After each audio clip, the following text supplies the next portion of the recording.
तानाशाही है। हम यहाँ से शांतिपूर्ण तरीके से निकल रहे थे, लेकिन यहाँ से जबरदस्ती हमको उठा करके लेकर के जाए। की बात हो रही है।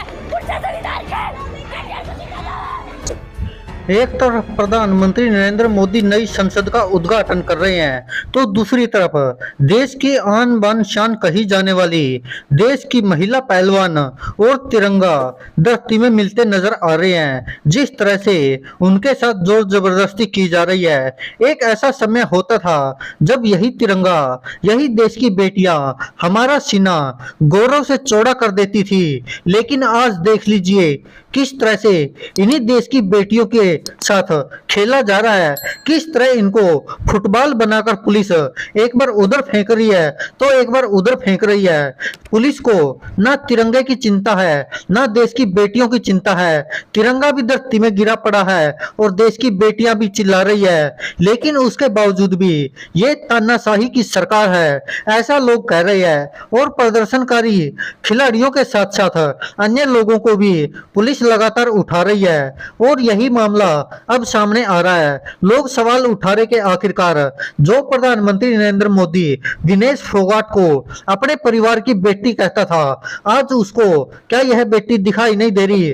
जो प्रधानमंत्री नरेंद्र मोदी विनेश फोगाट के साथ फोटो खिंचवाता था, साक्षी मलिक के साथ फोटो खिंचवाता था, क्या आज वह प्रधानमंत्री सोया हुआ है? किस तरह से देश की बेटियां सड़कों पर उतरी हुई है और न्याय के लिए वह लगातार धरना प्रदर्शन दे रही थी। और आज एक महिला पंचायत थी जहां एक तरफ प्रधानमंत्री नरेंद्र मोदी ने नई संसद का उद्घाटन किया, तो ठीक 1.5 किलोमीटर दूर इन महिला प्रदर्शनकारी खिलाड़ियों को पुलिस इस तरह उठा रही थी जैसे देश में से आतंकियों को गिरफ्तार किया जाता है। आपको बता दें कि विनेश फोगाट, साक्षी मलिक, बजरंग पुनिया, संगीता फोगाट, जितने भी पहलवान थे सबको पुलिस उठा ले गई है, लेकिन उसके बावजूद भी धरना प्रदर्शन जारी रहेगा, यह कहना है खिलाड़ियों का। आपको बता दें कि विनेश फोगाट, साक्षी मलिक सबको जबरदस्ती उठा लिया गया पुलिस द्वारा। और आप तस्वीरों में देख पा रहे हैं विनेश फोगाट, साक्षी मलिक, इन सबके क्या हालात किए हुए पुलिस ने।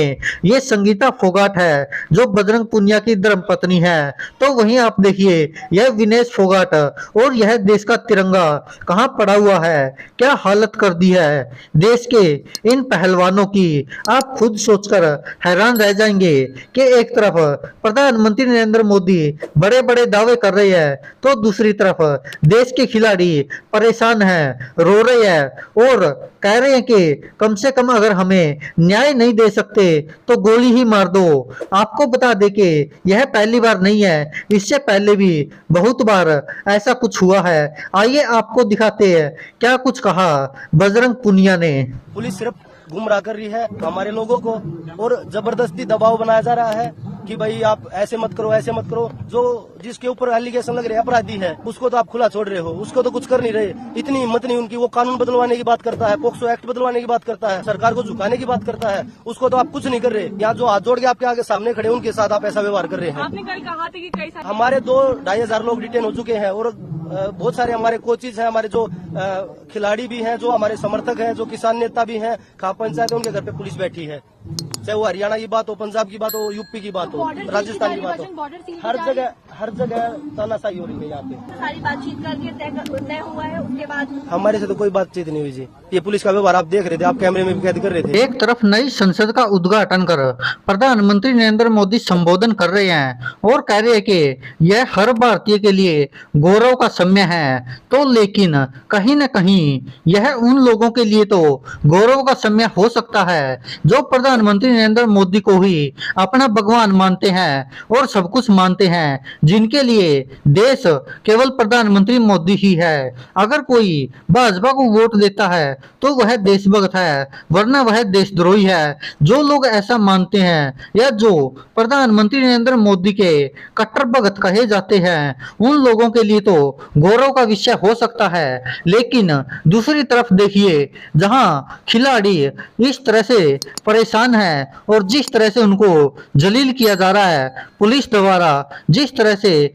दिल्ली पुलिस उनके ऊपर अत्याचार कर रही है, तो आप खुद बताइए किस तरह से हर भारतीय के लिए गौरव का समय हो सकता है। जिस तरह से अब इन महिला पहलवानों के साथ जो अन्याय किया जा रहा है पुलिस द्वारा और सरकार द्वारा, उससे हर कोई परेशान है और देश में हर कोई यह सोचने पर मजबूर हो गया है कि आखिरकार जिन महिला पहलवानों ने तिरंगे को और देशों में लहराया है, दुनिया में मान बढ़ाया है, उस तिरंगे को भी पांव में रोल दिया गया और उन बेटियों को भी पांव में रोल दिया गया जिनके ऊपर गर्व करता था पूरा देश, जिनके मेडल जीतने पर हर कोई अपने स्टेटस और डीपी लगाता था। आज उन महिला पहलवानों का हाल देखकर हर कोई यह सोचने पर मजबूर हो गया कि आखिरकार प्रधानमंत्री नरेंद्र मोदी, आखिरकार भारतीय जनता पार्टी, आखिरकार दिल्ली पुलिस क्यों बचाना चाहती है एक अपराधी सांसद को,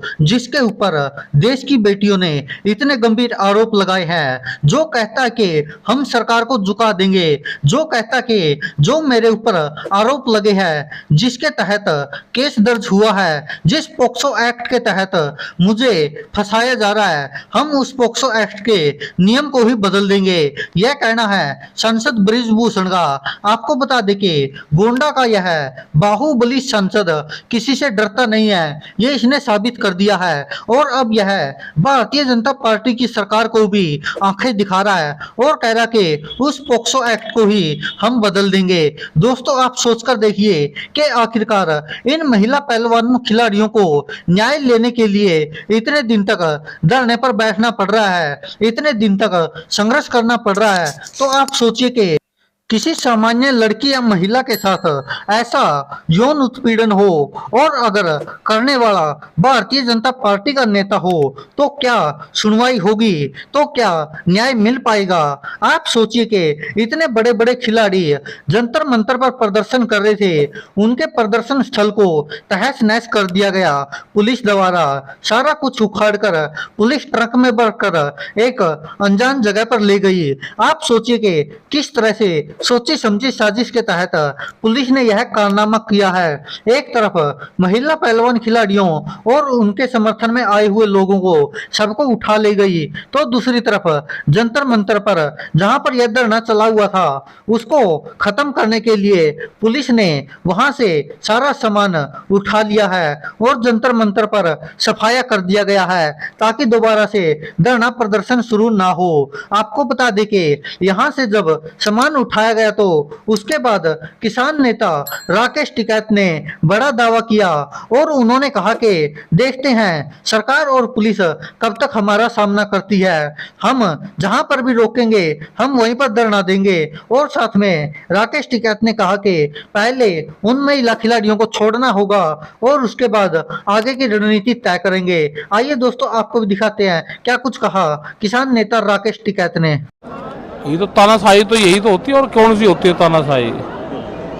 भाई आंदोलन देश में सक्सेसफुल है, वे टेंट हटा रहे, ये हटा रहे, लोगों को अरेस्ट कर रहे, तो बड़ी प्लान है ना इस पूरे देश में।